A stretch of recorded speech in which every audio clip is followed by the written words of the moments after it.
be going live here in just a second. Roll. Yeah.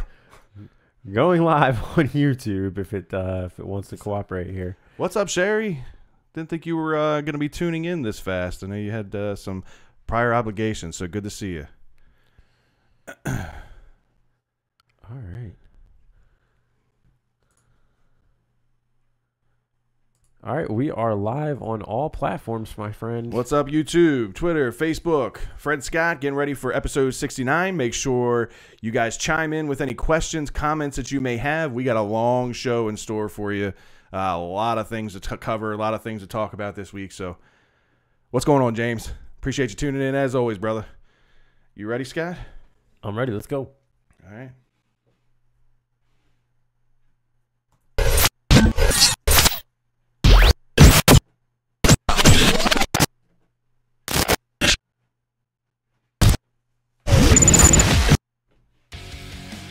Today's week.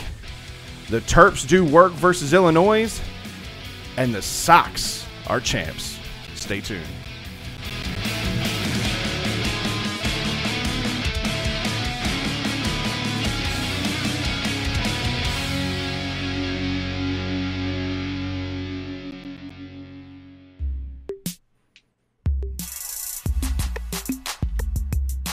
It's that time, so let's take it to the Birdland. That Baltimore home flavor is coming firsthand. Fred, Scott, and Ryan, tell them the word, man. Mixing a little BS to make it work, man. Sports, they got it. On excitement, the topic. Make sure when they toss you the ball, you don't drop it.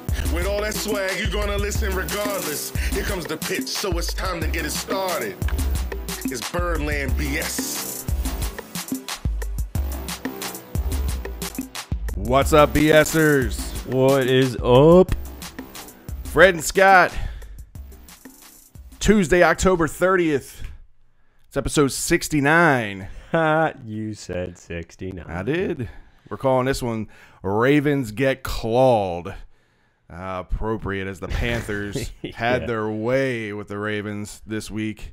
Before we get into that, though, this week's episode is brought to you by John Scheffenmacher of Cummings & Co. Realtors. Are you looking to buy or sell your home? Do you want someone you could trust to go to bat for you? Go see our guy John Scheffenmacher over at Cummings & Co. Realtors. John's been in the business for 4 years now and is dedicated to getting you the best deal possible. Always willing to take your call and be available for you anytime, day or night. For you Birdland fans out there, you may know him as the sunglass guy sitting behind the dugout at Camden Yards with the backwards hat, kind of like us. Yeah. So give John a call today at 443-604-6298. And yeah, Fred, my wife and I actually used John when we bought our house 3 years ago. Always a great guy. He's always willing to take your call. We called the man. I've said it before. I'll say it again. We called him while he's on his vacation. It's the last thing I want to do is get a call for work while I'm on vacation. But you know what? He took the call. He got us into the house that we wanted to see, and it wound up actually being the house that we purchased. Not only is he a strong negotiator, but he takes care of his clients after getting you the house that you need and you want. And he continues to take care with this client events. With Thanksgiving coming up here next month, I'm going to get a hand-delivered pecan pie, and I can't wait. I'm jealous. I can't wait. I'm jealous. And for me, the big thing is you can't hesitate to give John a call. You know, the longer the market sits, the more potential there is for you. So definitely reach out to John today, 443-604-6298, or you can email him at johnscheffa, that's JONSCHEFFA, at gmail.com. And don't forget to mention, Birdland BS was the one that sent you. That's right. Well, it's been a long week in Birdland. A whole lot of news. We got a jam-packed episode here. We are not on a time constraint tonight. We're going to make sure that we get all of this in. This is a lot. There's a lot to cover. So as I said earlier, grab your popcorn, plug in your cell phone chargers. It's going to be a long one, folks. Join us for the ride, ladies and gentlemen. That's right. We've got a few people just to chime in. We know the people. We've got Greg in the room, Joe Reinhardt, James always chiming in, Sherry chiming in. On Facebook, we got Hector. What's up, Hector? He's been following us now. Send us a message, man. We still got that care package for you, brother. Yeah, and Sam also is. What's up, Sam? Us as regulars for the show. All of our regulars are here so far. We appreciate it, guys. So we got a lot of things to cover, man. Again, the Ravens start off 4-4, which is a familiar spot for the Ravens to be in at 8 weeks into the season. This is now year number 3 in a row that they've started off 4-4 now. So we got a lot to talk about there. Obviously, it's Steelers week, so there's a lot of hype. There's some excitement going around there. I mean, it's not quite what it would be after the loss that we had to the Panthers, but you got to put that in the back burner right now, and you just got to look forward. But we are going to dissect what happened against Carolina. Also, some big news around the trade deadline in the NFL that involves the Ravens and many other teams, so we're going to go over some of those things.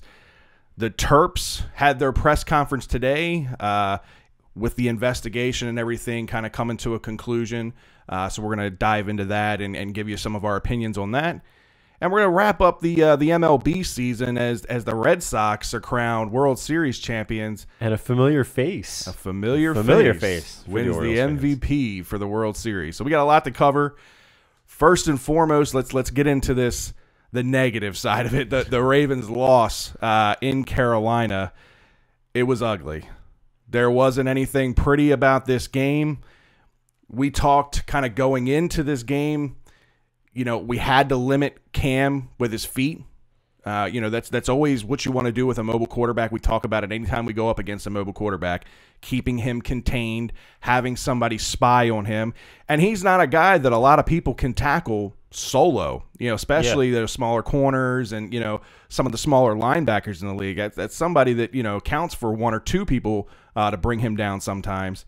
So we talked about that, and he ran kind of freely on us. At will. Right. We needed to see the defense sustain for 60 minutes, and that was the problem, was that the offense couldn't control the time of possession in this game, and the defense was out on the field far too often. Oh, absolutely. I mean, it was far too often. Some of it was in part the defense's own fault for the time that they spent on the field and what they were giving up to Cam in that offense. But the Ravens offense wasn't helping things either. Not setting up in good positions. We're going to get into all that here in a second.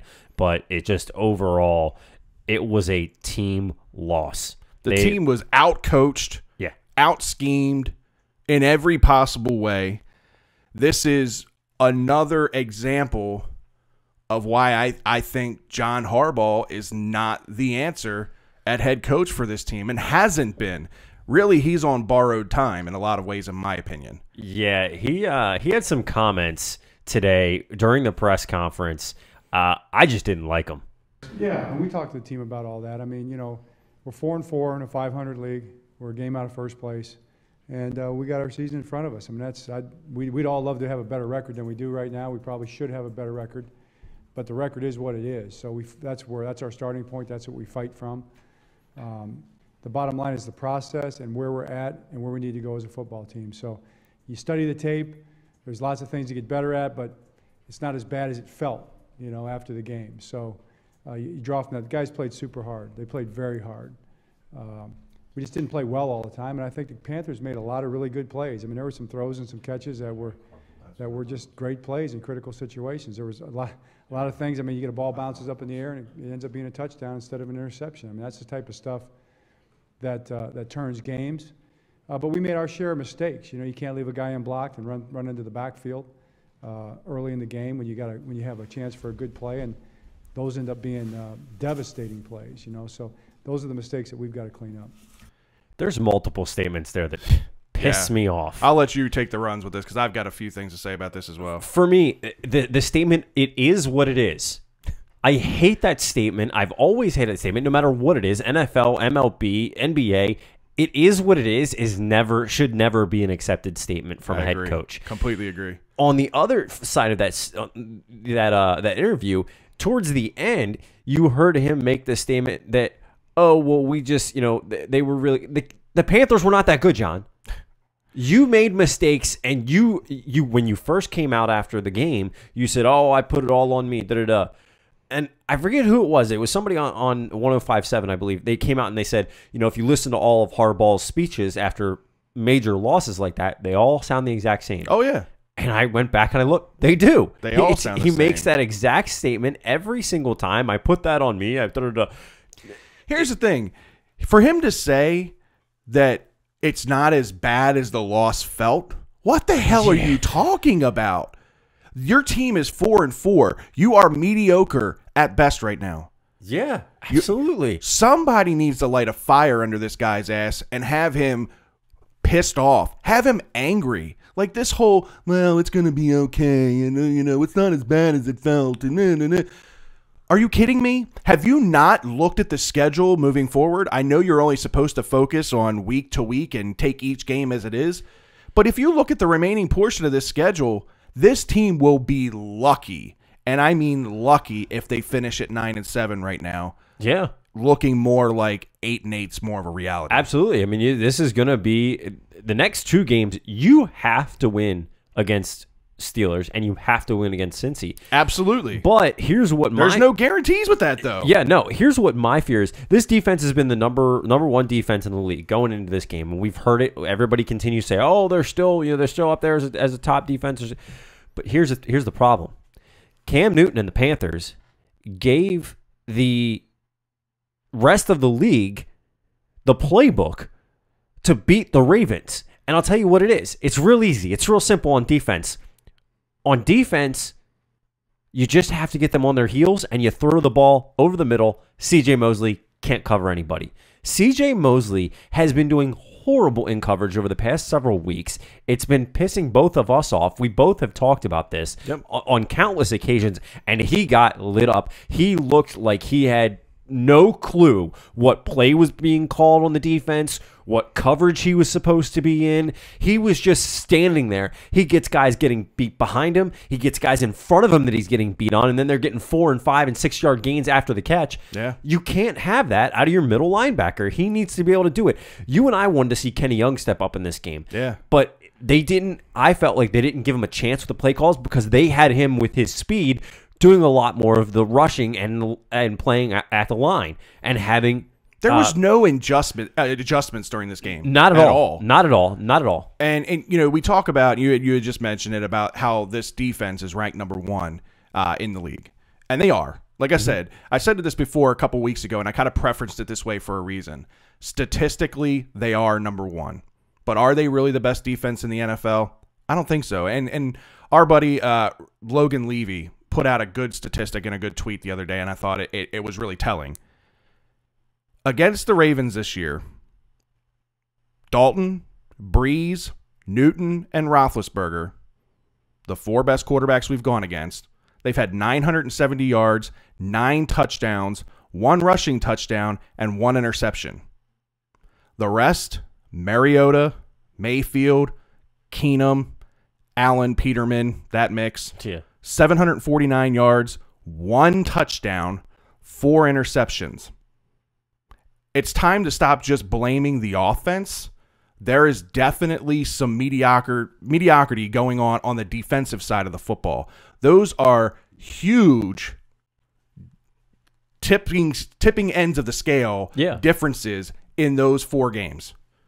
When this team goes against any kind of legitimate quarterback, they can't stop them. No. They can't. And again, you talked about it. C.J. Mosley continues to get exposed in coverage. This is a guy who many out there are projecting to get top 5 linebacker money. As great as much as I love C.J. Mosley and as good as he is against the run, you can't pay that. You can't mortgage the franchise and pay that kind of money. The Ravens are known and have historically overpaid for players. Yeah, absolutely. And as much as I like C.J. Mosley, I'm almost ready to cut bait with him, not as far as cutting him, but as far as considering whether we re-sign him or not. He would have to drop his salary requirements, or the market would have to drop considerably for me to want to re-sign him. Yeah, no, at this point you can't have that. Or here's why I say it has to adjust. Is you have to make the adjustment on defense, and he has to be playing the line, not Kenny Young.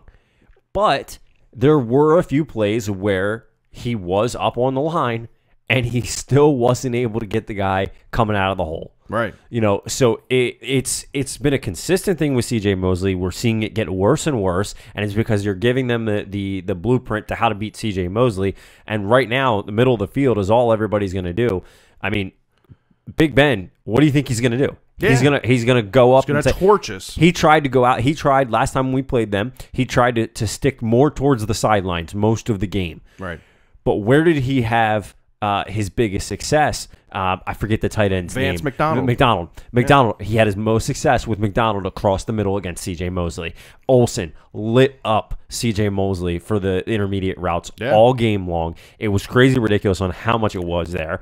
And we weren't putting any pressure on Carolina either. Right. Between Mosley and Jefferson, both of those guys played awful in this game as far as coverage goes. But outside of that, Carolina's offensive line dominated our front seven. Yeah. We had no pass rush at all in this game. We came into this game leading the NFL in sacks. That all disappeared. That all went away. And I think the biggest thing with this defense that really a lot of people aren't talking about is the effect it's had losing Marlon Humphrey. Marlon Humphrey has I don't want to say he's a lockdown corner. I think that phrase gets abused and gets overused. But the difference in the secondary since Humphrey has been out and Jimmy Smith has been back, I mean, it's been alarming.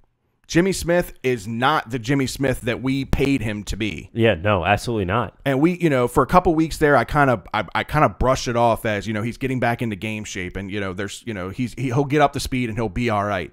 But this is just a continuing trend with him. Guys getting passed and getting burned. Yeah, he had a couple pass interference calls on him as well. Like, just not playing good football. This defense right now, I mean, unless they clean it up, they're in dire straits. Again, you've got a tough stretch of games here coming up against some top-tier quarterbacks that typically, historically, give this team problems. Yeah. And you're 4-4. You got to win these games. Like you said earlier, you have to win the Steelers game. You have to win the Bengals game. You don't have a choice. You have to go through. You've got to win these games. I mean, when you look at it, you've got the Steelers at home, the Bengals at home, and then the Raiders at home. We all know it happens. As much as we all think that the Raiders should be a lock game, we all know how the Ravens have historically played against those teams and against those situations. So that's a little bit of a scary. Then you go to at Falcons, at Chiefs. You get the Bucs at home. The Chiefs are going to be a joke against us. Oh, yeah. They are going to torch us. They're going to pick us apart all day long. Yeah. Unless things change, unless something drastic changes, if things continue in the direction that they're in, I do not see this team getting to the playoffs right now. No, because it's hard to wrap my mind around it. You also, right before Christmas, you're getting the Chargers game in San Diego against Phillip Rivers, who has had some success against the Ravens in the past, and is probably going to again if he is watching the blueprint from Cam Newton. Exactly. Cam got off on a few runs, but there was still Cam did a lot more passing than a lot of people expected in this game. Yeah, and I will say, I mean, John was right. The ball was kind of bouncing Carolina's way a lot in this game, but that happens, man. That you're either on the winning end of that or you're on the losing end of that, and that's just a factor in any kind of game. Things bounce, the other team's way sometimes. You got to be able to overcome that. Yeah, and they couldn't. This is the second year in a row where the Ravens have really laid an egg completely as a team. Last year they had the debacle in London, which was awful against the Jaguars, and now this one. The score doesn't dictate how bad this game really was. Sam brings up a good point on YouTube. He says, "Where was Suggs? They held Suggs in check pretty well. You're absolutely right, Sam. That's exactly what we were saying earlier. There was no pass rush at all. Suggs, Bowser, Judon, Smith, none of them. There was no pass rush, and for a team that leads the NFL in pass rush, you would have thought that had been a strength of ours, but it didn't show up. On the offensive side of the ball, let's talk about that a little bit. Like I said earlier, time of possession here was an issue, other than the first drive of the game. You watch that first drive of the game, and they marched downfield. They took up, I want to say almost 8 minutes, and you're feeling good about yourself. Alex Collins breaks off a run, gets a touchdown, and you're feeling good. After that, I think they had 9 minutes of possession in the first half after that total. Yeah, no. Total. It was ridiculous. It was rough, man, and that's huge. You gotta keep, when your defense is struggling like this and they're gassed like they are, you gotta keep the defense off the field as much as you possibly can. So you have to extend drives. Yeah, you gotta run time off the clock, and the offense just wasn't doing that. Yeah, no. Flacco, you know, look, there's a lot of people, you know, that are, and we're going to talk about this in a little bit, a debate. There's a lot of people calling for Flacco's head, you know, and it's the same people that have been calling for Flacco's head since day one. He didn't play well in this game. He absolutely didn't. It was probably his worst game of the season. He's had some pretty bad ones. He had a bad one against the Browns. He had a bad one against the Bengals. And the Bengals really wasn't that bad for him. That was a bad team game. But if you look at the statistics, maybe you could say it was a bad game. And then he had this one. He had 2 interceptions. He was overthrowing on a lot of his deeper passes. And the thing was, he was only attempting 5.1 yards per pass. Yeah. That's not winning football. No. You can't be at 5 yards per pass attempt and expect to get first downs and expect to extend drives. It doesn't work. And the interception that he threw going to the sideline, that was ridiculous. I mean, that's something a rookie does. Like, he's in his 11th year. You throw that ball out of bounds. Right. Or just run it. There was nobody there. He could have actually gotten about 2 or 3 yards if he would have just run. He had a wide open field. Right. He could have gotten at least 3 yards, But maybe even 4. Like you said, even if he doesn't do that, just throw the damn ball out of bounds. There's no penalty for it. You're way outside of the box. Just throw it out of bounds. Why is that being thrown back into play where the only person in the neighborhood was a Carolina Panther? Yeah, no. I don't know. Did make any sense. Maybe Joe's colorblind. I mean, it's quite possible. We don't know. I don't know, man. It really didn't make any sense to me. And then the other thing, the drops. This continues to be an issue for the Ravens year in and year out. And the past 2 games, it's kind of been some people that really have been surprising to me. You know, Willie Snead, we were singing his praise really for the first 6 games of the season. This guy had been sure-handed and had been our go-to guy on third down, getting the tough yardage and that kind of thing. And now, you know, he's having some issues with some drop passes. He had the same issue last week. I thought maybe it's a pressure thing going against his old team. You know, He'll come back and bounce back here against the Panthers. But, you know, you had drops by Snead. You had the drop by Hurst. Yeah, huge drop by Hurst, in my opinion. Yeah, Andrews even had a drop. I mean, he played a decent game, Andrews. I actually like what I've seen out of Andrews so far. But drops continue to be a problem. Yeah, no, it continues to be a problem. We thought it was limited to Crabtree, but apparently he gave the heebie-jeebies to everybody else after he got rid of it because he's been a little bit better and a little bit more consistent with his catches. But now you got Snead dropping the ball. Hurst has had the drop. You have, like you said, Andrews with the one drop. It's been kind of a nonstop issue on this team of, you know, who's got the heebie-jeebies and the drops today. Yeah. You know, and it's like unfortunately, a disease. it is. It's ridiculous. Spreads, man. It's ridiculous on what's going on. But I think you're spot on with the fact that the drops played a big role. But the other thing that plays a big role is the fumble. Yeah. Alex Collins fumbles yet again. Yeah, and that's something that will get you in John Harbaugh's doghouse really quickly. I think the only saving grace for him right now is the fact that we just do not have anybody on the bench waiting. I mean, yeah, we have Gus Edwards, but he hasn't shown a whole lot yet. Buck Allen is not a back that can carry the load. I mean, he's a decent pass-catching back, and, you know, he's a good change of pace, but that's as far as it goes. He's not an every down back. No. So really, the Alex Collins' only saving grace is that there was a move made today to address the running back position, and we're going to get into that a little bit later when we talk about the NFL trade deadline moves. So there are some things happening. But yeah, he played well. He did have a decent game, but again, your number one priority as a running back is to hang on to the freaking football. Yeah, you have to hang on to the football. You don't have a damn choice. We were talking about it last night in the Bills game against the Patriots. Some of these players coming out and just running like they got a loaf of bread in their hands. Right. I mean, it's just all right. We'll just carry it out wherever. Exactly. You know, one-handed, and he's kind of getting loose with the football. I don't know whether somebody needs to just tape it to his hands and, you know, go old school on him or what. But something's got to change with that because it continues to be a problem. But another side to the running game is what we're seeing out of this O-line here. Yeah. The O-line continues to have problems and continues to not give the gaps that they should be giving, not give Flacco the time that they should be getting.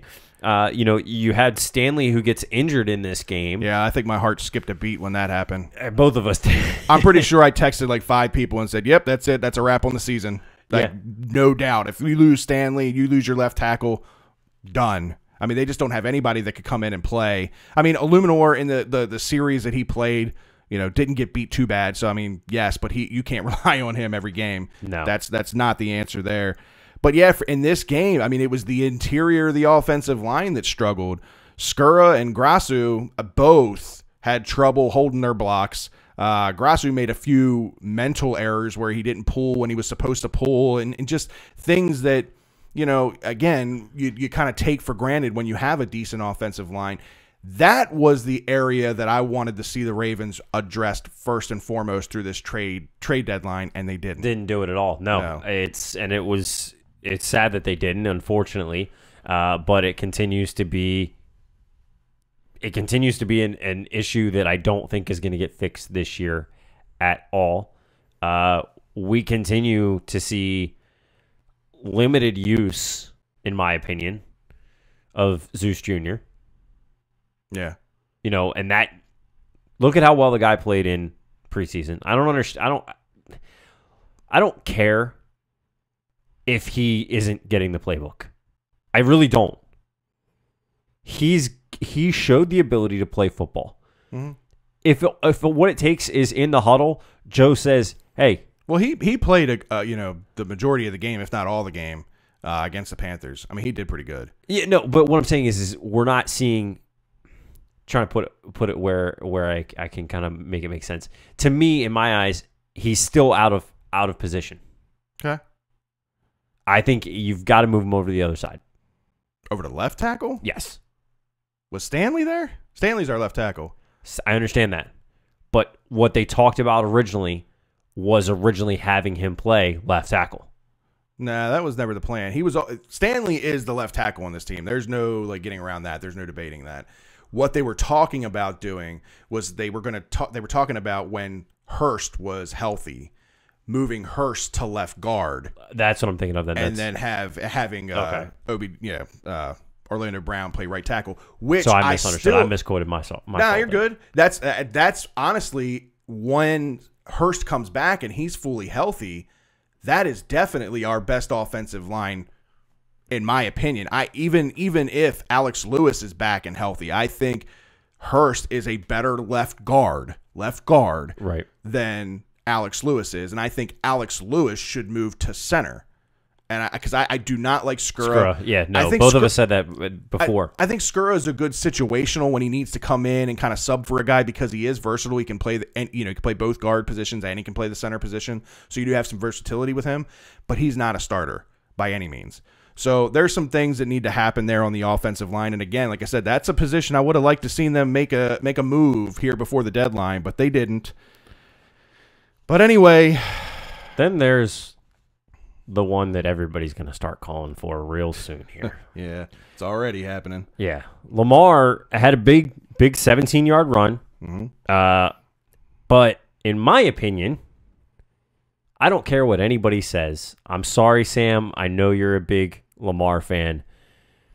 Stop it. Because the proof was in the pudding this week. Great. 17-yard run. Awesome. You miss a wide open 8-yard pass on the run, which you should be able to do of all quarterbacks. You miss Snead short. It's a valid argument and it's a valid statement, and that's obviously been what the chatter's been, kind of over Twitter and social networks is Lamar ready? How can he miss somebody so wide open? There's a lot of things that happen on that play. Mechanically, his feet weren't set. He threw that with all arm. That's a learning thing. That's something that you throw him into the middle of a game. He hasn't really had a whole lot of reps, and all of a sudden you expect to throw, to have him throw a pass. He tried to throw that ball 20 yards downfield to a wide open receiver. Probably got happy because he saw it. It could have been a big gain. didn't set his feet and just tried to get it out there as fast as he could and just tried to throw it with all arm and couldn't get it there. That happens. That's a rookie mistake, not setting his feet. The big debate now going around is when is enough with Flacco, and should we move to Lamar? Matter of fact, Sam, one of our followers on YouTube who we've talked about, he wants to know, is it time for Lamar to start at quarterback? Do we go to RG3, or do we ride this out with Joe Flacco? I'll give you my take first, and I want your opinion. I am not putting Lamar Jackson out in the fire yet. Nope. Win, lose, or draw, I am not putting him out in the fire quite yet. We're paying Flacco to be the starting quarterback of this team. Flacco gives this team the best chance to win right now. I'm not talking in the future. Flacco's time here in Baltimore is limited, whether that ends this year or whether that ends next year. But it is not time for Lamar yet. No. These next 2 games could very well dictate Lamar getting more playing time. I will say that. You've got 2 big games coming up against Pittsburgh and Cincinnati. If you lose both of those division games, yeah, maybe then you start working Lamar in more. Starter? I don't know. I'm not willing to say starter yet. Only because, again, I've said this 100 times, you do not want to mortgage the future. If you're so fed up after 2 weeks and you lose to the Steelers and you lose to the Bengals that you want to make a change from Joe, I think to keep your future from being mortgaged, you go RG3. What we saw out of him in the preseason, you're only paying him $1 million. He's on a 1-year contract. He is supposed to be the stopgap between Flacco and Lamar. He's also supposed to be kind of the internal mentor for Lamar, because that's definitely not Joe. Right. Definitely not Joe. Pump the brakes. Please pump the brakes on Lamar for now. What's your take? I absolutely agree. I think Sam brings up a great point that, Lamar is still technically a college senior. Exactly. On the same token, Lamar's prorated cap number is $1.7 million. He's being paid $1.7 million, and there's a guy on the bench that's being paid 1.1 that could have made that throw and changes the pace of the game. I mean, I that's always a statement that's a broad statement. Yes, I'm making a broad statement, but at that point, that changes the pace of the game. For me, to have the thought even that you're going to start Lamar this year, no matter what happens, is ridiculous. Right. I agree. You want to get him out there, get RG3 out there, let him start the first half, see what happens, then let Lamar come in. Right. You want to pull in Lamar package while RG3's out there? Great, because you want to know why I like that move? Because RG3 out there, I don't have a post that's just standing there in Joe Flacco when Lamar's out there. If you look statistically, quarterbacks that are just thrown into the deep end don't swim. Yeah. You've got to put your swimmies on. You got to get your feet wet. You got to kind of learn how to swim before you go diving into the deep end.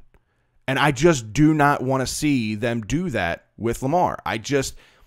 It's too risky of a proposition, because again, I've talked about this related to other things in sports.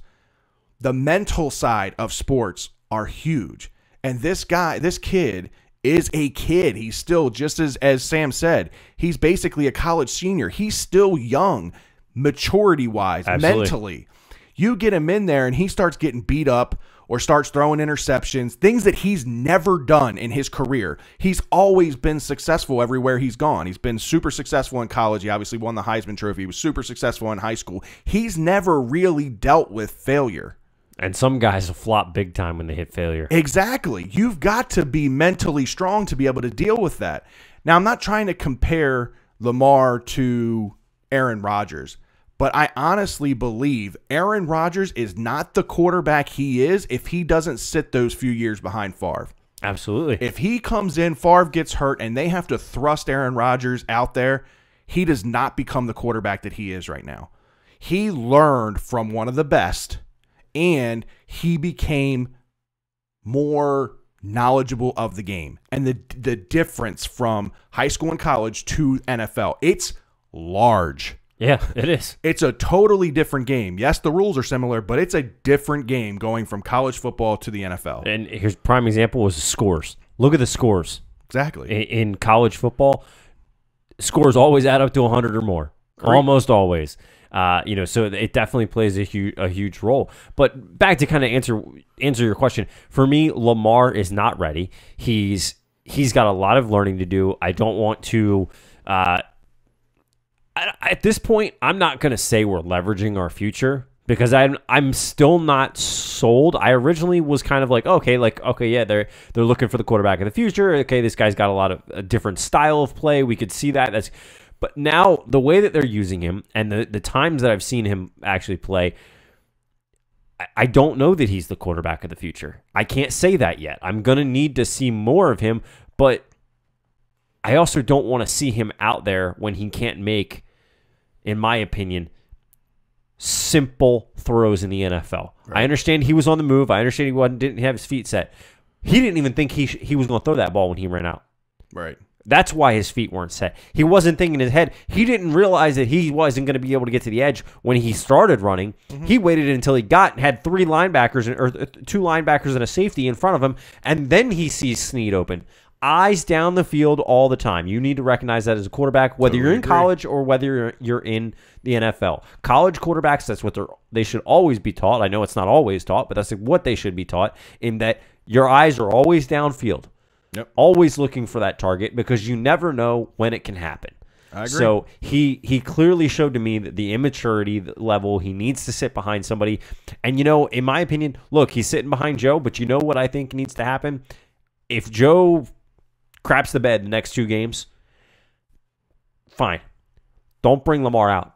RG3 is starting. I agree. That's what I was saying. RG3, let him sit behind RG3 and really for the rest of the season study behind RG3. What can I do? How has RG3 changed his game? Yeah. That's what we talked about from the get-go. You never see shots of RG3 and Lamar, or you see them very rarely, of them standing together talking. Right. On the sidelines, which I think is beyond my belief. If I'm the quarterback's coach, I'm telling RG3, get in his ear. Right. Get in his ear. Get into his mind. What was he thinking? What was he doing?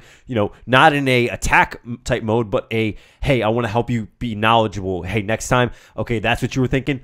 Remember, you got to keep your eye on that middle linebacker. If that middle linebacker moves too far over, you got to know I got to have a dump off if this happens. Right. You got to be able to look in that kind of stuff.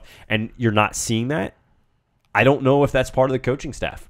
I don't know if the coaching staff is telling RG3 to back off. Well, speaking of coaching staff, this was the other side of Sam's question. And I've already kind of given you my opinion on it, so I'm just going to let you go with this one. What do we do with Harbaugh? If I'll say this, if they don't make it to the playoffs, Harbaugh's gone. Oh, that's without shadow of a doubt. Well, I think that's a given. Some people are saying if they have a losing season, Harbaugh's gone. But if they have a winning season, that Harbaugh will still be there, even if they don't make it to the playoffs. I think he has to prove himself after last year, and the start of this year was looking good.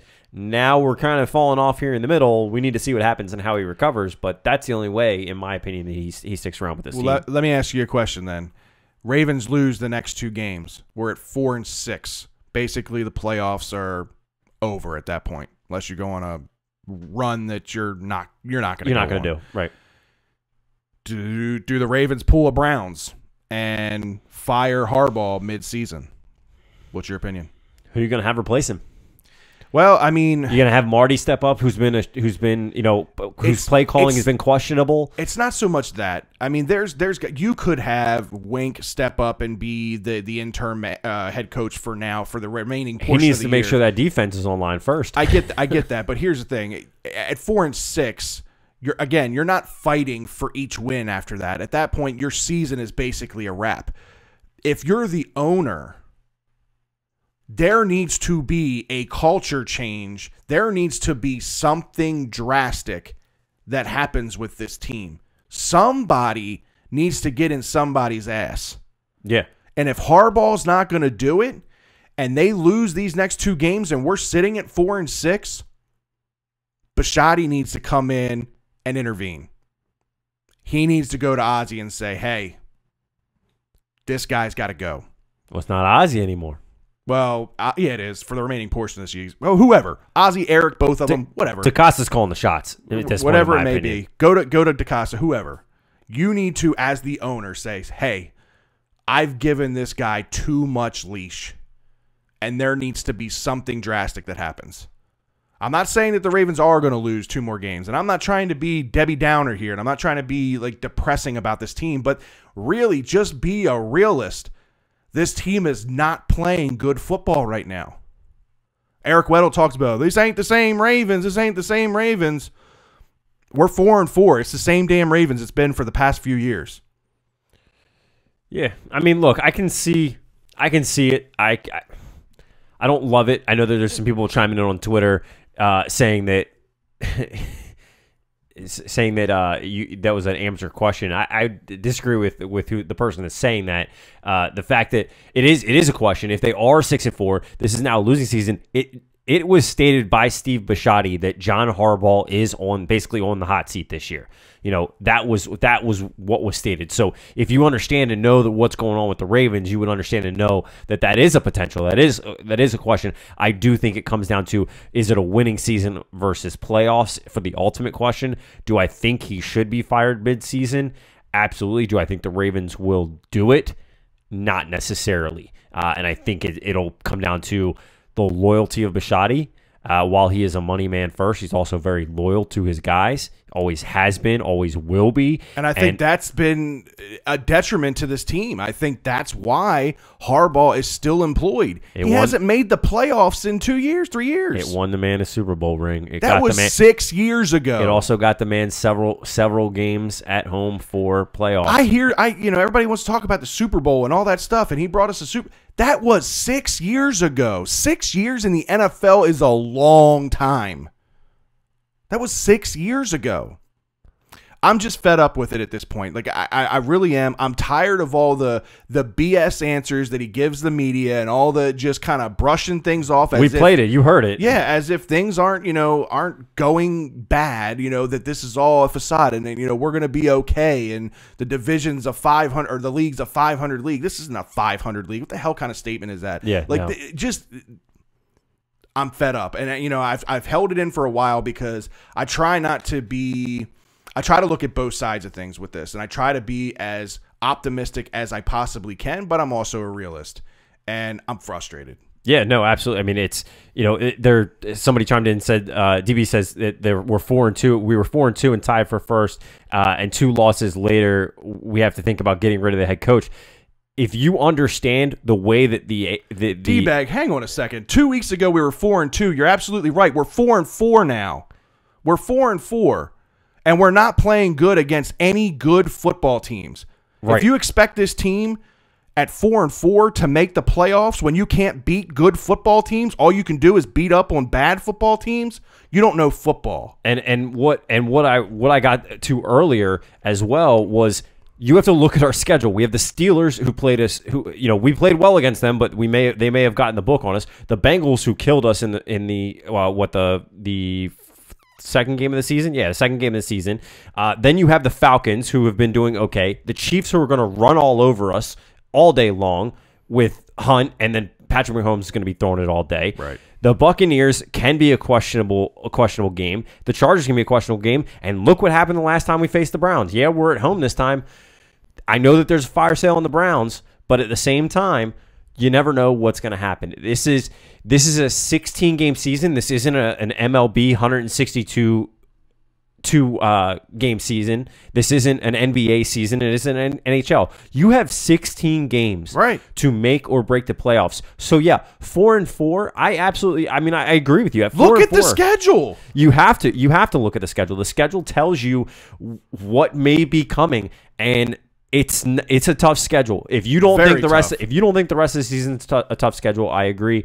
It's somebody that doesn't know football. I don't like attacking our fans, but you have to understand and be real. We are realists in what's going on and what's happening. So if you aren't recognizing that you went from 4-2 with the best defense to last week you're struggling, we're not saying Harbaugh needs to be fired today. No, neither of us have made that statement. What we're saying is the next 2 games make or break this season. If you do not win the next 2 games, yes, Harbaugh, there is a lot of heat. You need to have that conversation. Absolutely. If you're a GM and your team it's expected to make the playoffs and you're sitting at 4-6 and you can't beat the teams in your own damn division, somebody needs to be having a conversation with that guy. Absolutely.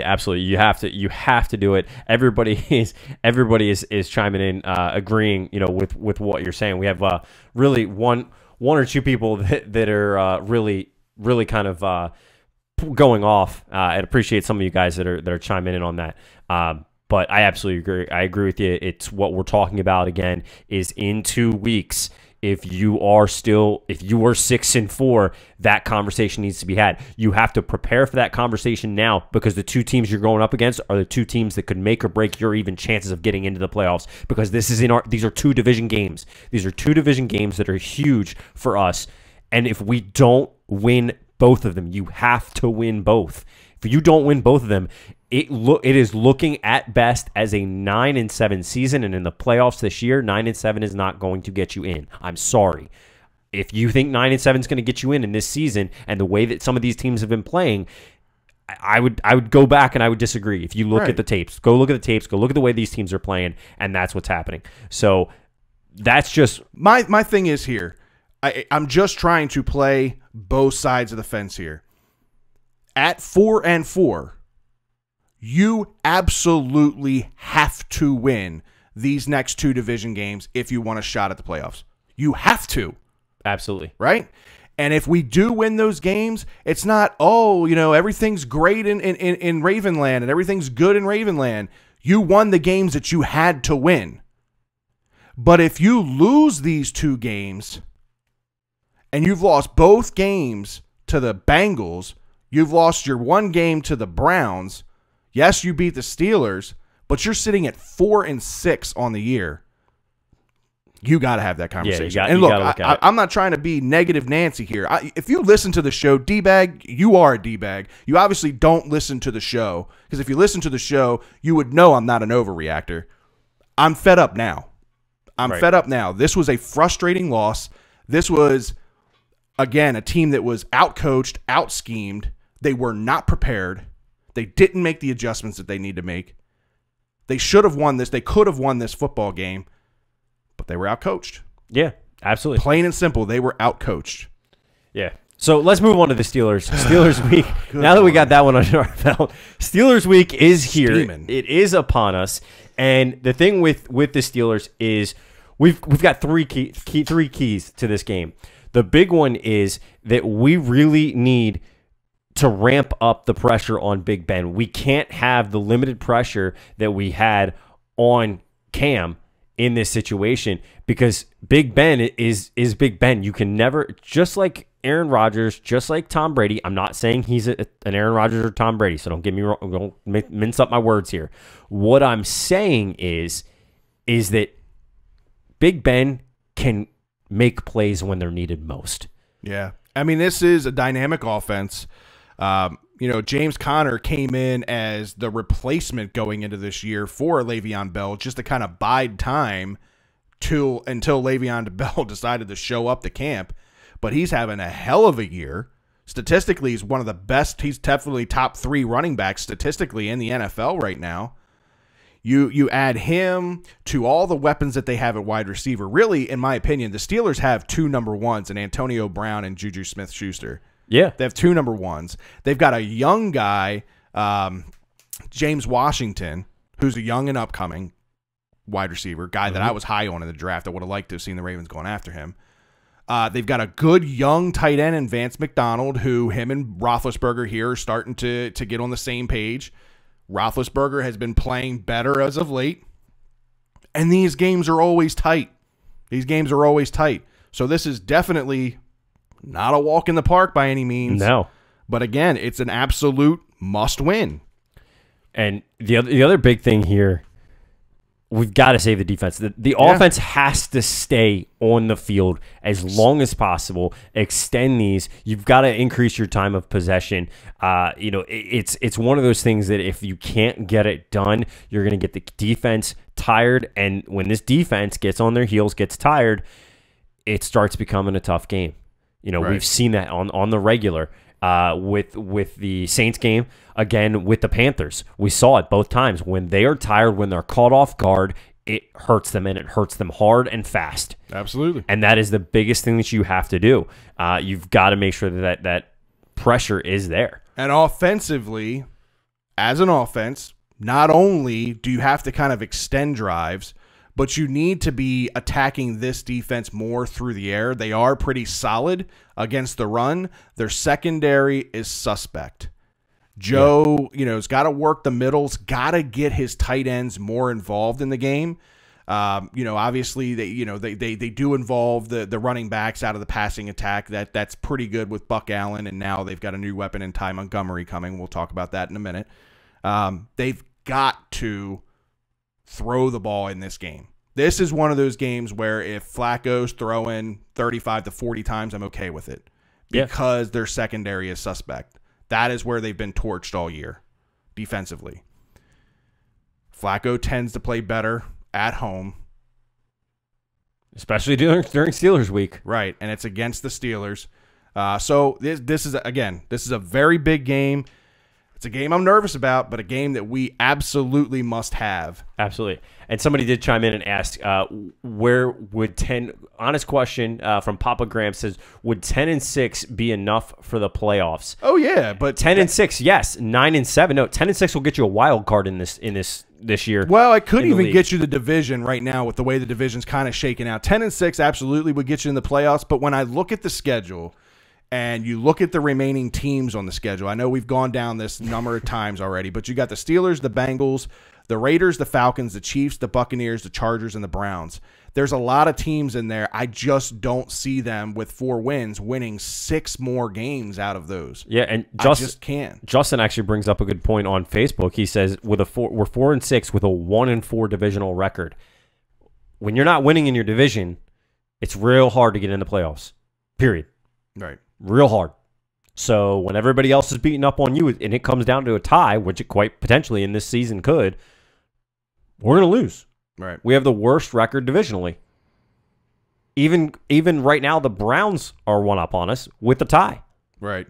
So, and they beat us as well. Well, the Browns aren't up on us. I mean, they're up in the division, but they're not up. No, but I'm saying if it came down to a tie, that's what Right. I'm saying is that's where it would wind up being. Right.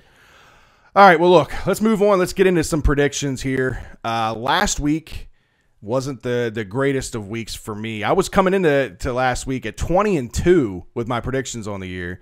All 3 of us had the Ravens winning last week.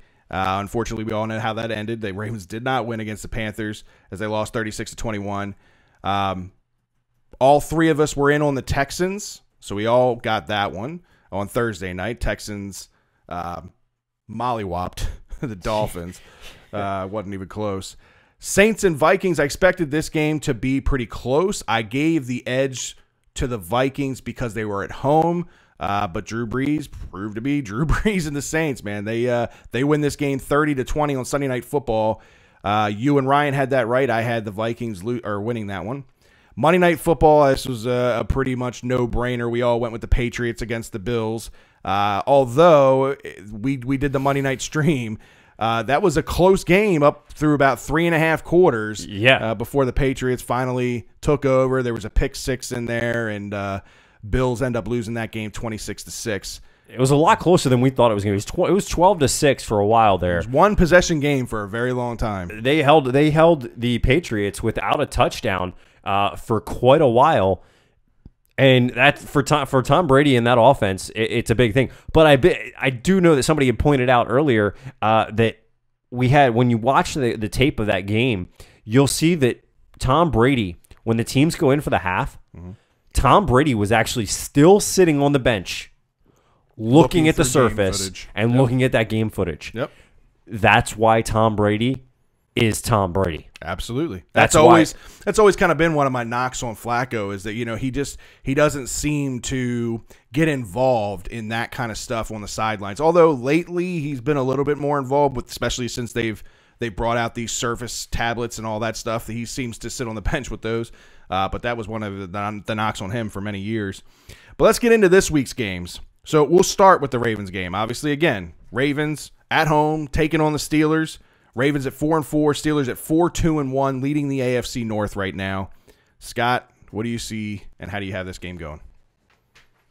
For me, I've got the Ravens winning this. Okay. 24-21. I think it's going to be a 3-point game. I think it's going to come down to what did Big Ben and the offense for the Steelers learn from the Saints.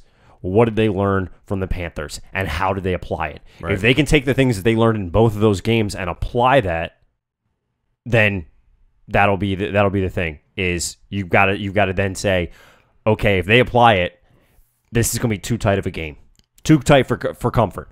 But if they don't apply it, they're down. You know, as far as their running back game, you know, Connor's been doing an okay job.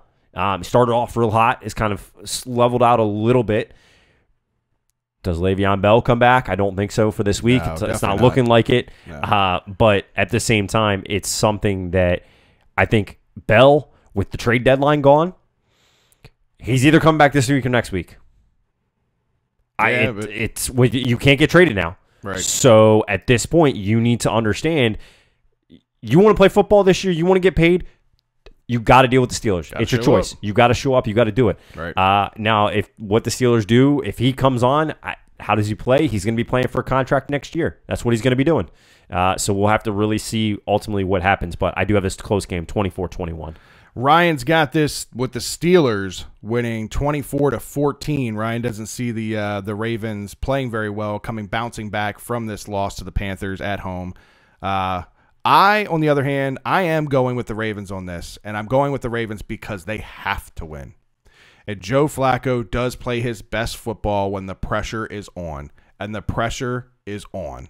Steelers are coming to town, and this is a must-win. If must-wins are must-wins at Week 9 in the season, this is absolutely a must-win for the Ravens. I've got them winning 27-23. We'll see. You got it a one-score game as well. 1 o'clock kickoff on Sunday. I can't wait to be there. I'm gonna be screaming loud and proud. I'll be in Florida, and my father-in-law has already decided we are going to Buffalo Wild Wings right near where we're staying, and we're going to the game. We're watching the game there. So that's what's happening. So that's how we're going to see what happens, what winds up playing a role. We're going to talk here in a second. Somebody asked about Ty Montgomery and what he's going to say. We're going to talk about him in a second, what role we think he's going to play on this team.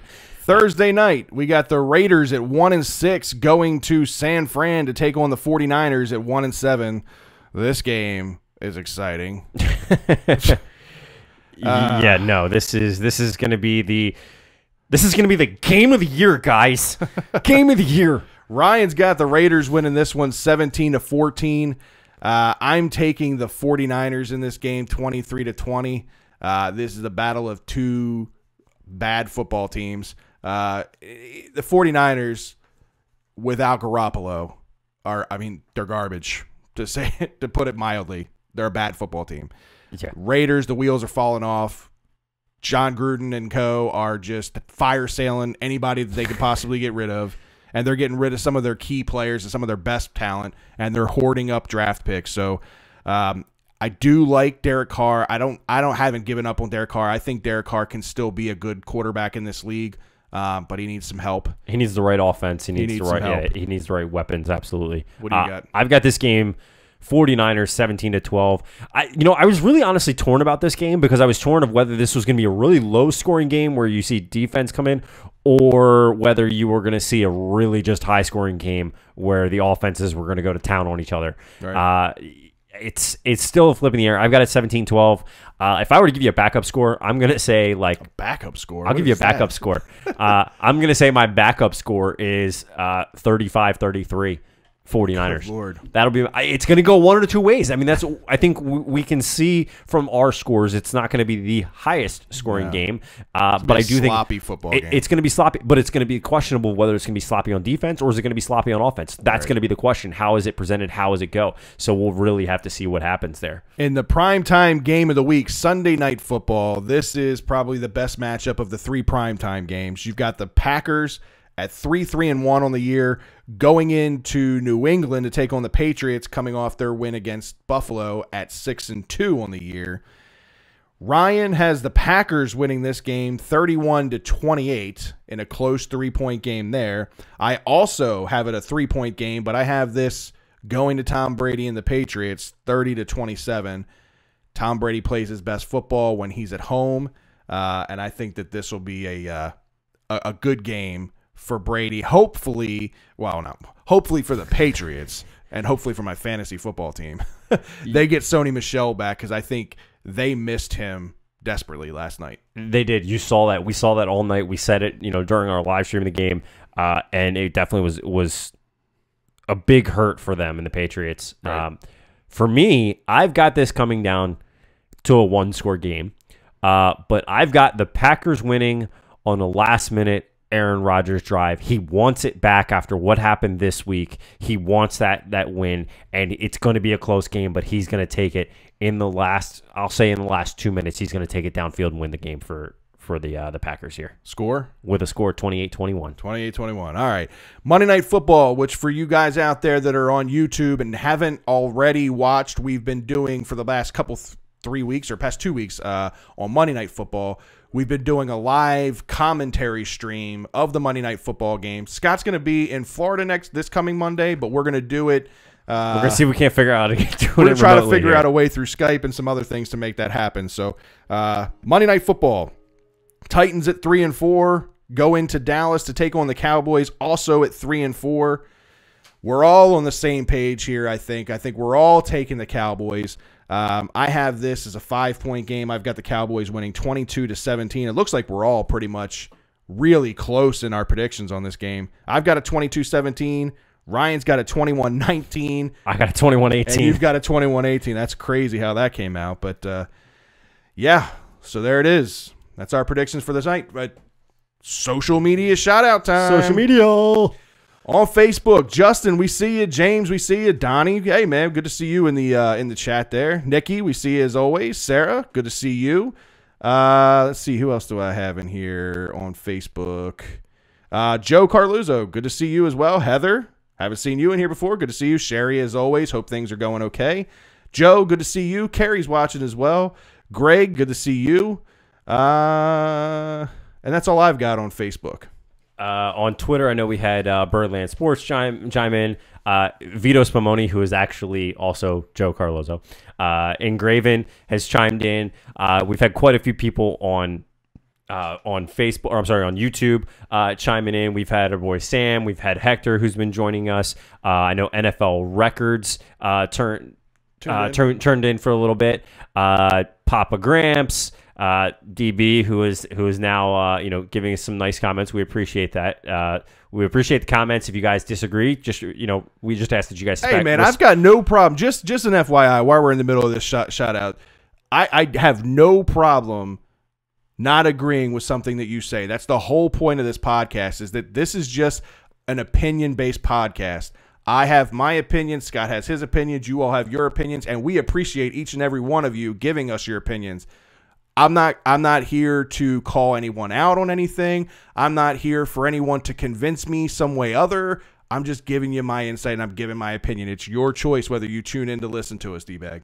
Yeah, and we make sure that, if you guys disagree, we try and be respectful, about if we disagree with something you guys are saying. Fired up, man. I'm fired up. We just ask the same of you guys. Tom Brady also joining us, Tate07, Danny, Hector, who we mentioned, Papa Gramps, I believe I mentioned also. Yeah, it looks like you got looks like I kind of got everybody that was in there. Engraven's Engraven's always in there, yeah.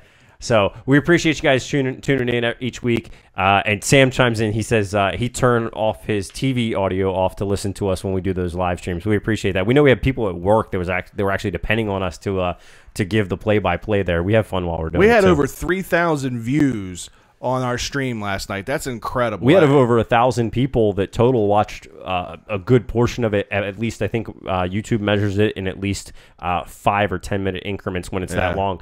Pretty incredible. Yeah. Before we transition to the Terps, because that's a whole other topic, and that's something that we're going to want to talk about for a while. So. Real quick, Mr. Tim, who was... What's going on, Tim Dong? He was putting in some work last night. Yes, sir. With emailing people and sharing it with everybody. We appreciate that, guys. Everything that you guys are doing out there. Don't forget to make sure that you check us out on our website, www.birdlandbs.com.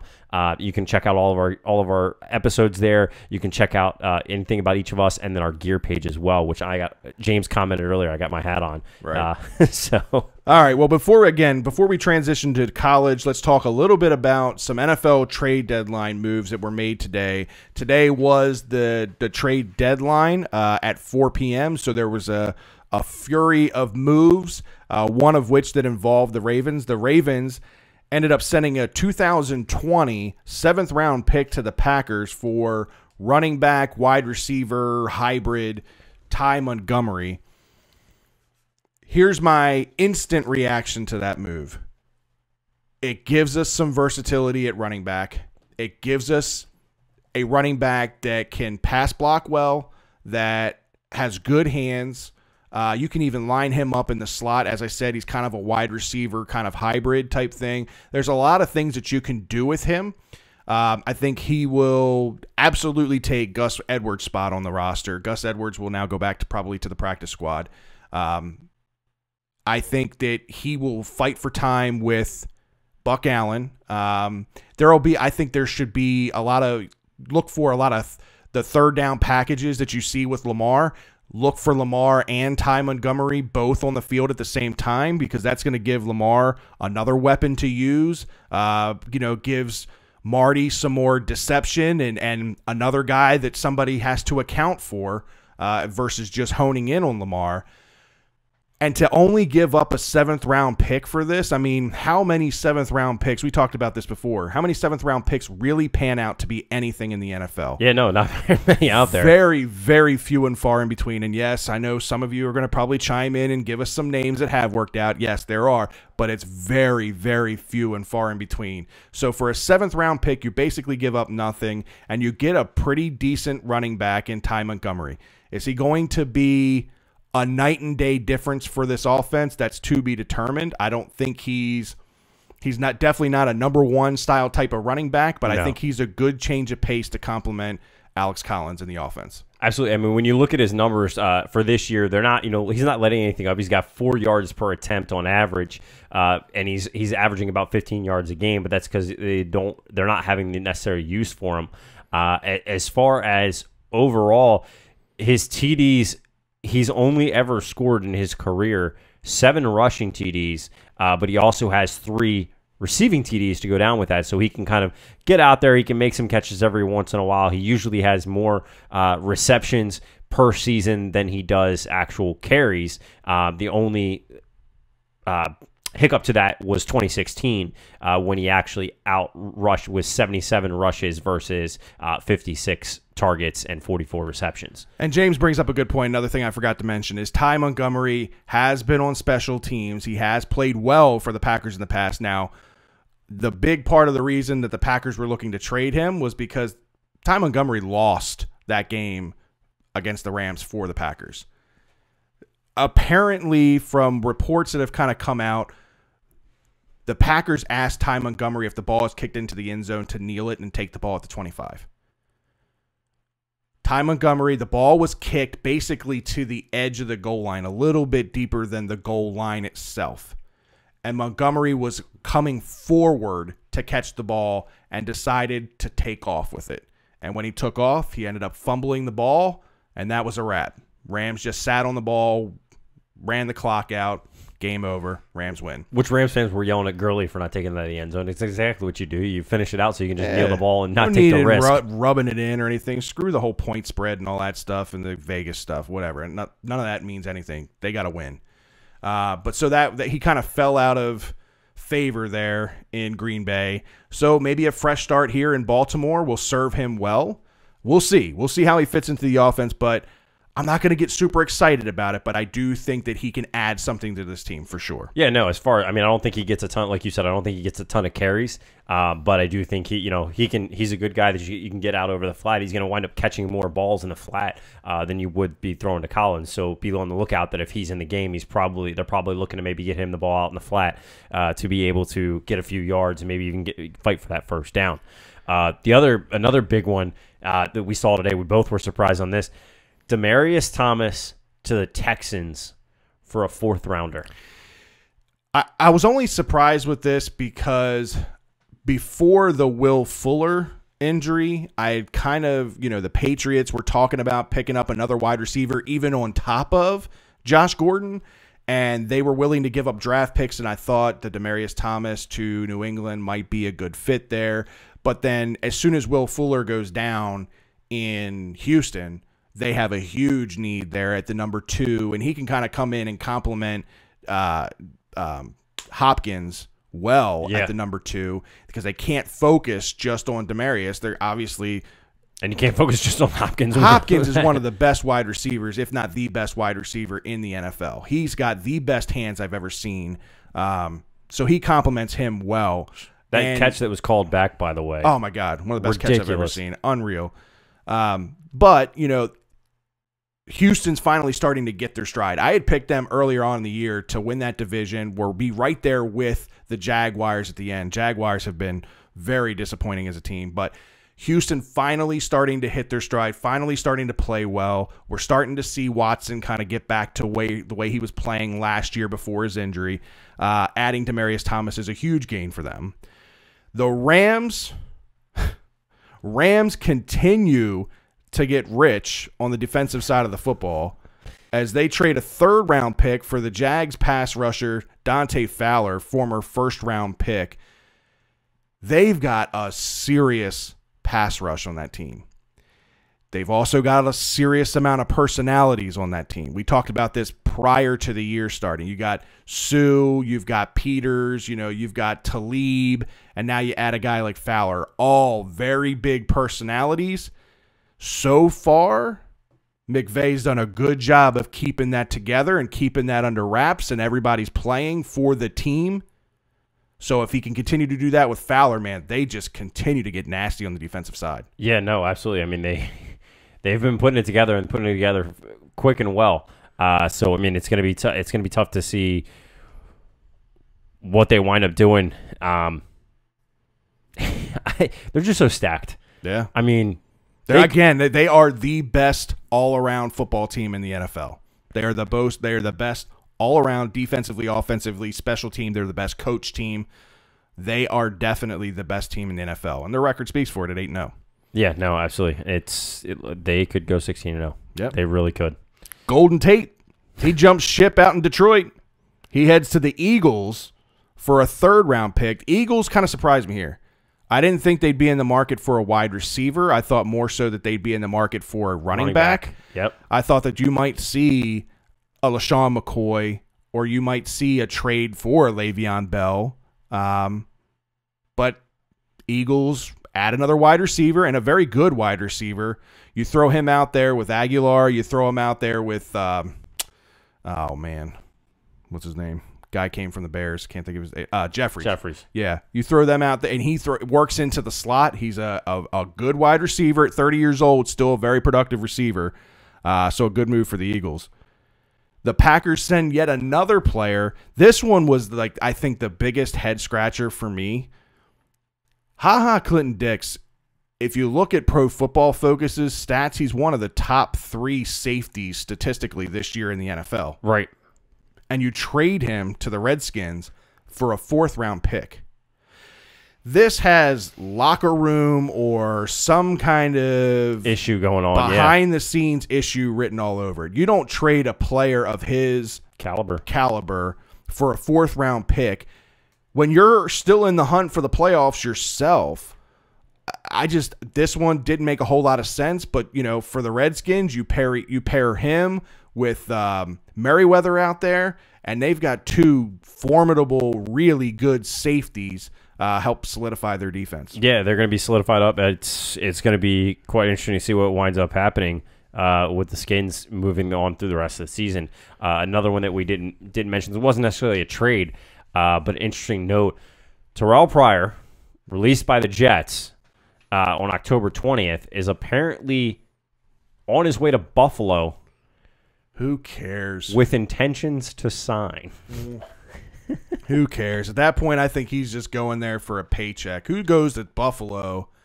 Who wants to go to Buffalo? Christ, how many people have left Buffalo after signing deals there and been like, ugh, my God, I'm out of that place. Yeah, right. Yeah, now that's a payday for Pryor because he really doesn't have any options elsewhere. No, he doesn't. All right, man, let's shift gears a little bit. Let's talk Terps football. Obviously, today they had their big press conference, which we're going to get into that. But before we get into that, let's talk about the team. Let's talk about their huge win this past week versus Illinois. This was, again, we talked about it, a must-win for them to be bowl eligible. This is the Terps doing what they needed to do to stay on the path of getting to be bowl eligible. They were favored by 17 in this game. They end up winning 63-33. And honestly, Illinois scored a few extra points later. This was even more of a blowout than that, really. For me, going into this game, I figured it would be the battle of the running attack. And I thought, you know, Reggie Corbin of Illinois, he's their top runner there in Illinois. And I thought we'd see a lot of Ty Johnson and Anthony McFarland. But it wasn't that at all. Man, it was Leak. Javon Leak. He found the leak in Illinois D. Yeah, he did. He exploited that thing and let it flood. 5 carries for 140 yards and 3 touchdowns. He had 274 all-purpose yards. The first player in Big Ten history to be named Offensive and Special Teams Player of the Week to win both awards in 1 week. First time it's ever happened in Big Ten history. That's pretty impressive. This guy had a big day. Actually, not only that, but he also countered that with a 97-yard kick return TD. That's the all-purpose, right? What's what I'm saying, but there's a TD involved in that. Is what I'm saying. Absolutely. So it's not just all the running game. He was really playing an all-around, big game, and he really said that he tips his cap to the O-line here. Yeah, with all of his carries. He said that they paved the way. They kept Illinois defenders and they kept the Illinois line in check for him to find those holes. Right. So, huge credit to him on that. And go ahead. No, overall, it was a team win. Absolutely. This was a big win.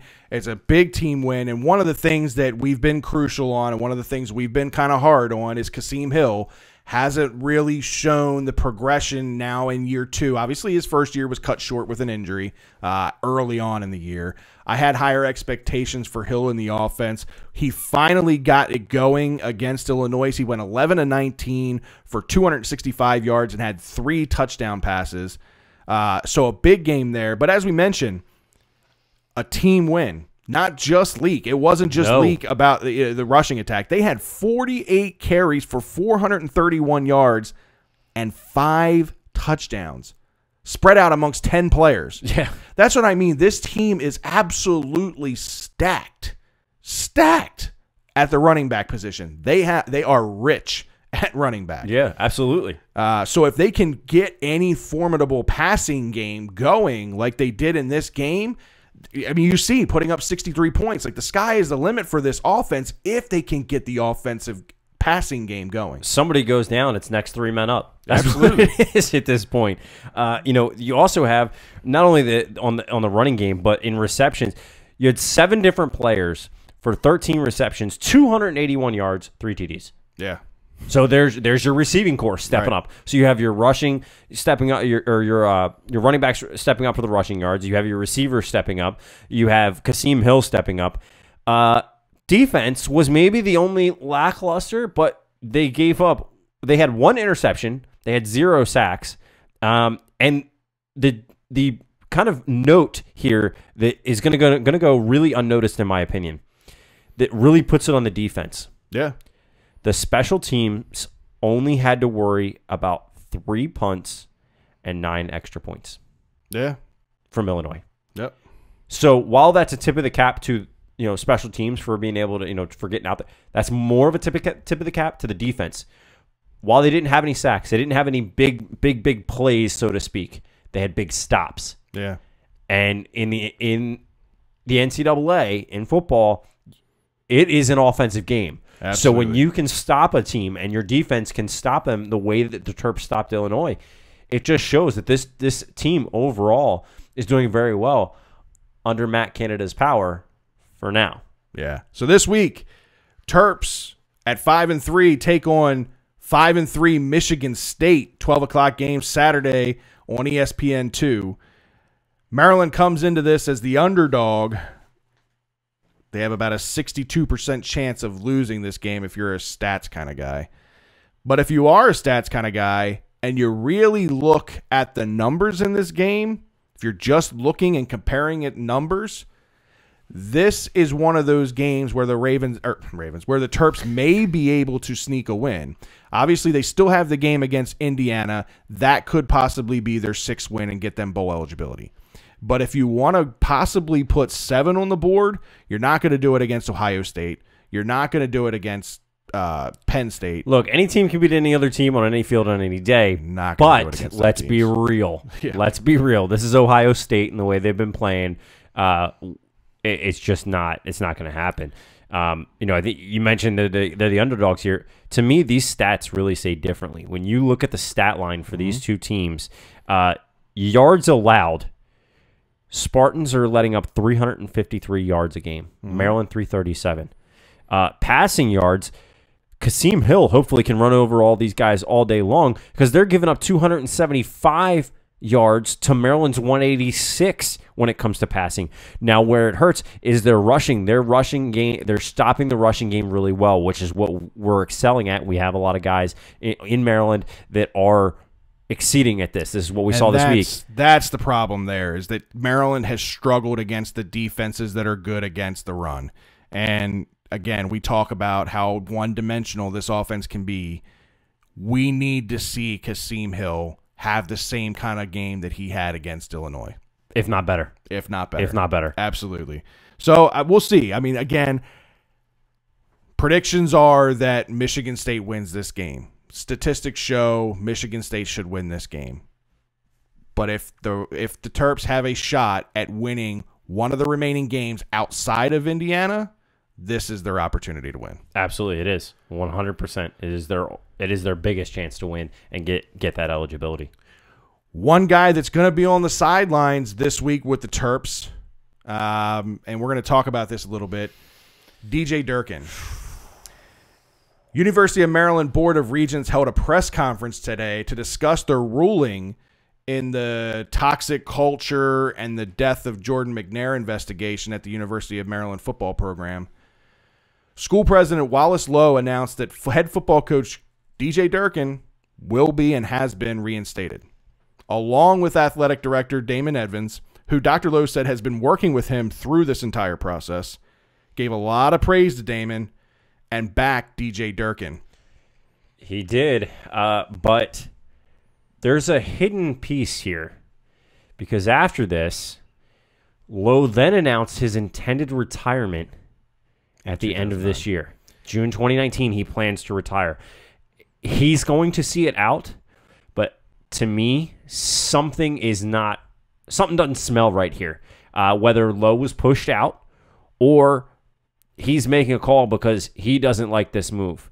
I want to go with the latter part. From everything I've understood, everything I've read about Dr. Lowe, he has been a strong proponent of he's going to, back the investigation. Right. But it didn't seem as though, he never commented, but it didn't seem as though he ever thought DJ should come back. For those out there that really don't know a whole lot about the situation and what was going on outside of the death of Jordan McNair, there were 2 separate investigations into the football program. They had 5 meetings and calls between the 17-member Board of Regents to investigate again the culture of the football program, who had a part in the entire, process and handling of McNair and what had gone on, and some of the statements that have been made by former players and parents of players about the atmosphere in the locker room and through practices. So they went through this investigation. Board Chair James T. Brady spoke on his findings and their findings and beliefs into Durkin's involvement today. The Board of Regents also met with Coach Durkin. We believe Mr. Durkin failed to adequately supervise strength and conditioning coach Rick Court, but that this failure is shared by the university's athletic department. We also acknowledge the many individuals who spoke with the independent commission about Coach Durkin and his leadership style. Those comments, as detailed by the commission, were at times very critical of Coach Durkin and his lack of oversight of Mr. Court. But many others, players and families in particular, spoke very positively and with great affection about Coach Durkin and his deep commitment to the football program and his players and their families. We believe that Coach Durkin has been unfairly blamed for the dysfunction in the athletic department, and while he shares some responsibility, it is not fair to place all of it at his feet. Coach Durkin was incredibly forthright with the Board of Regents during our meeting. He also participated in more than 10 hours of interviews with the independent commission. He has acknowledged his role in the athletics department's shortcomings while he served as head coach, and he is committed to ensuring the proper reforms, working with the independent monitor to see that they are implemented. For these reasons, the Board of Regents recommends to the university leadership that Coach Durkin remain head coach of the University of Maryland College Park football team. We believe that he is a good man and a good coach who is devoted to the well-being of the student athletes under his charge. He is also at the beginning of his coaching career with a great deal of promise and much still to learn. We believe he deserves that opportunity. So in that statement, obviously they are putting blame on Durkin, but they're passing the buck around to multiple people, and what he's saying is that it's not fair to put all of the blame on Durkin. And I think that's a fair evaluation to not put all of the blame on him. Obviously, other people had a role in this. But here's the thing. Coach Durkin and head athletic director Damon Edmonds sat with the team and addressed the team after this press conference. A good portion of the veterans and the seniors on this team walked out of that meeting. There's a problem internally between coach and players with how this process was handled. Forget what the board is saying. From a university standpoint, from a bigger picture standpoint, moving forward, looking at years to come for this program, one of the big things about Durkin, one of the positive things about Durkin has been his abilities as a recruiter. If you think that that is going to be the way it was, that he's going to be able to go into a parent's house and sit down with a kid's mom and dad and say, hey, I've got your kid's best interest at hand and your kid is safe with me, and you think that that's going to have any kind of solidity to it, you're sadly mistaken. This move by the Regents, Board of Regents, is absolutely ridiculous. And I predicted it to my boss. My boss actually went to University of Maryland. His boss went to the University of Maryland. And we have two people in our department that went to the University of Maryland. Mm-hmm. All of them agree. They're not in favor of the move. They don't like it. And they were surprised that I actually, who did not go to University of Maryland, that I brought up the point, University of Maryland, the student body, is going to have a field day starting tonight or tomorrow, because they're going to call for everybody's head on that Board of Regents. You openly made the statement that there is blame to be put specifically in Jordan McNair's death on DJ Durkin. That's called accomplice. If you are putting blame on somebody, you are saying they are accomplice to the circumstance. Therefore, why is the man still working? There's one answer, and you kind of touched on it. They're thinking money. Oh, yeah. It's all about the money. If there's anything that any college football fan out there knows or should know, the NCAA is about their money. Money, power, respect. And in my opinion, they lose my respect in many ways for this decision.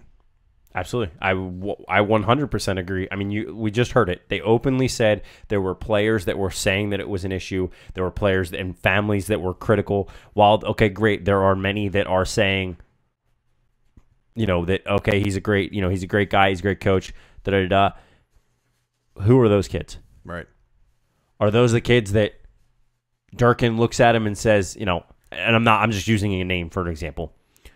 Is it a Kasim Hill where he's gone, you got a bright future, kid. I'm not going to have to worry about you. I won't put too much pressure on you. You're okay. You're going to make us some money. Or is it the guys that are in the trenches? Right. Because I tell you what, I bet you every single one of those O-linemen walked out of that meeting. Oh, yeah. Look, for you out there that have played football and for you out there that have never played football, football is a brotherhood. The locker room, your teammates, it's a brotherhood. I played a lot of sports growing up. I played baseball, I played basketball, I played football, I played a lot of sports growing up. And I loved all the different sports, and I loved all my teammates and everything I played with. But there was nothing like a football locker room.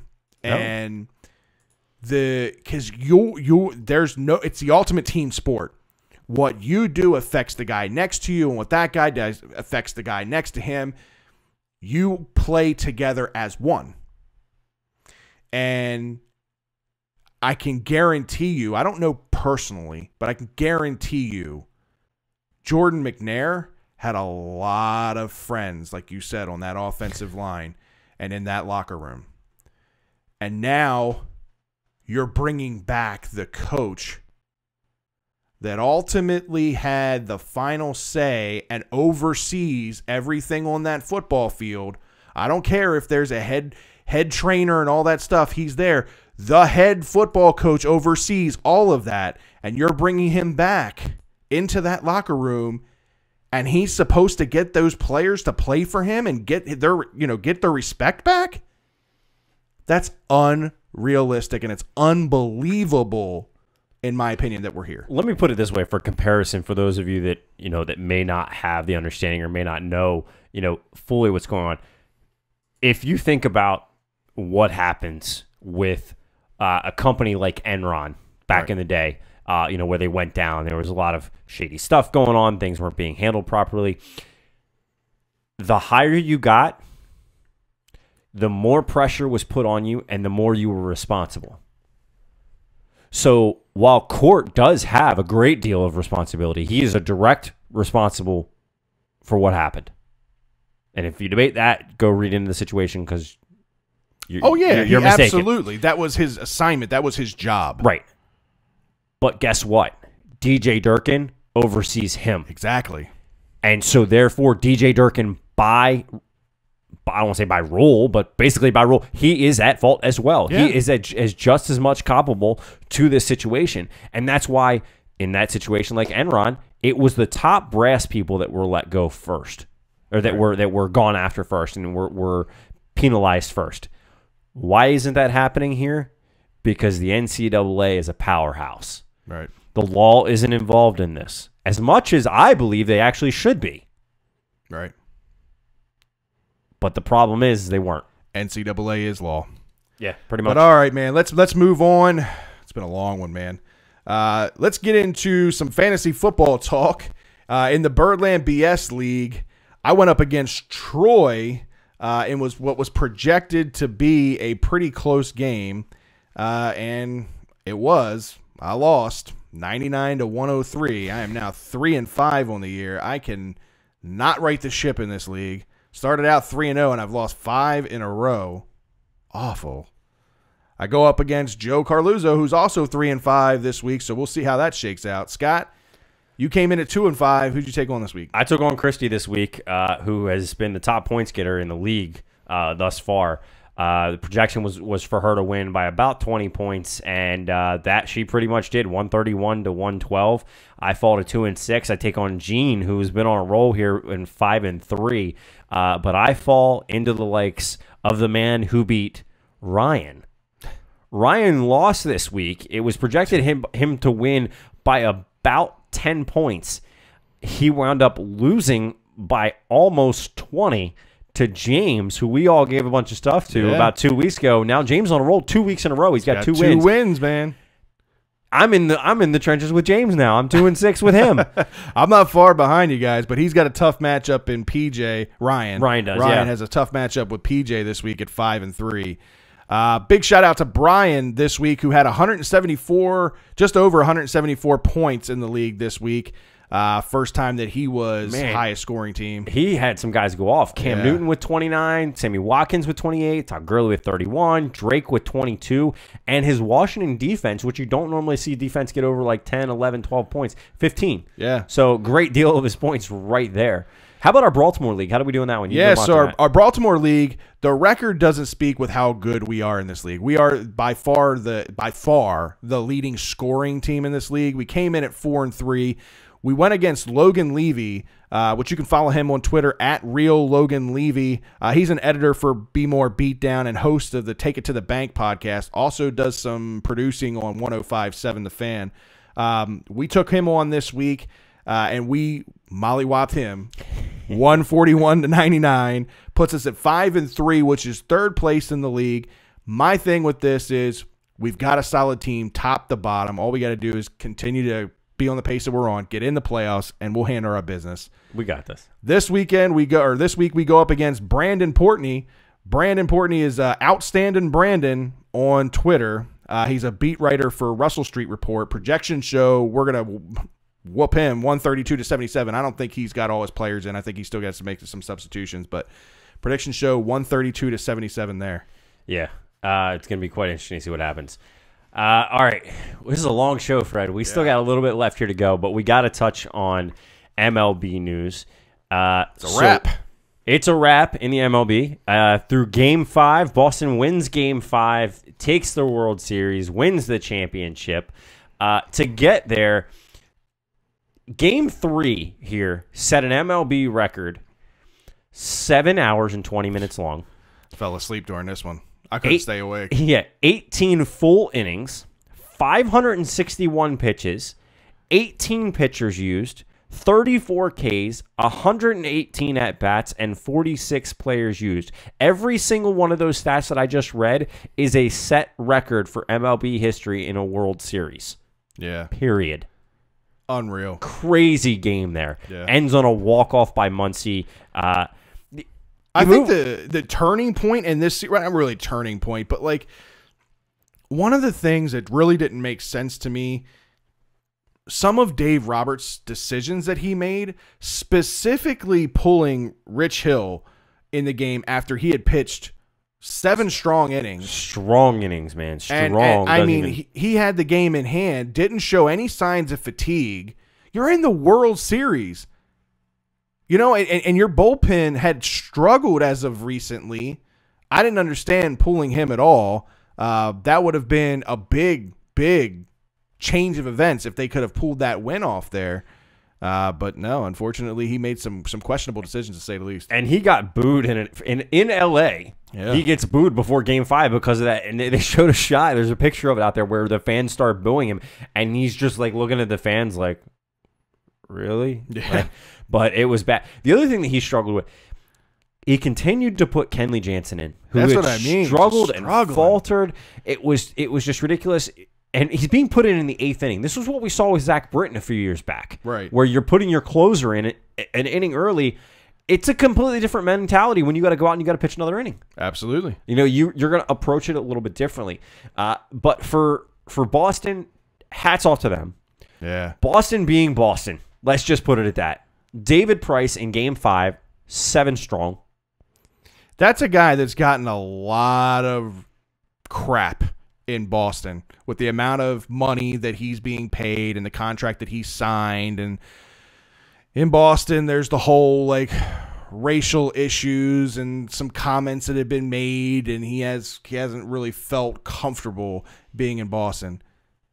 He earned his money this year. Yeah, he did. He earned every penny of his money, and he really earned it here in the postseason.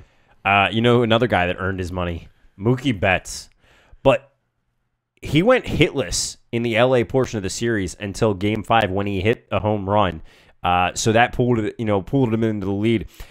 And then we have a name that Baltimore fans, well, know all too well. I call him, my nickname for him is the ultimate I like our guys. Yeah, Mr. Professional Hitter himself. Steve Pearce, man. Yeah. 2 home runs in Game 5 and wins the World Series MVP. He also hit another home run in Game 3, I believe. It was Game 2 or Game 3. Hits a home run in that game as well, playing a big factor.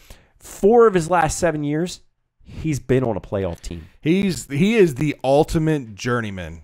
We talked about this last night on our Monday Night Football feed a little bit when people were asking us some questions. If there's anybody that fits the definition of journeyman, it's Steve Pearce. He's played on every team in the AL East, and he's clutch, man. He is the ultimate. You know, they always say that he's dominant against left-handed pitchers, but not so great against right-handed pitchers. He had no problems from either side. No, in this series. No, he did well, and he deserved the MVP there. You know, winning that game for them, stepping up. He won. He basically single-handedly wins 2 games in my. Well, I shouldn't say single-handedly. Pitching played a big role in it, but he puts up the numbers and puts up the offense for them. He killed it with RBIs too. This was just an all-around solid, very solid team from top to bottom. Pitching staff, defensively, hitting-wise. I mean, they hit strong all series.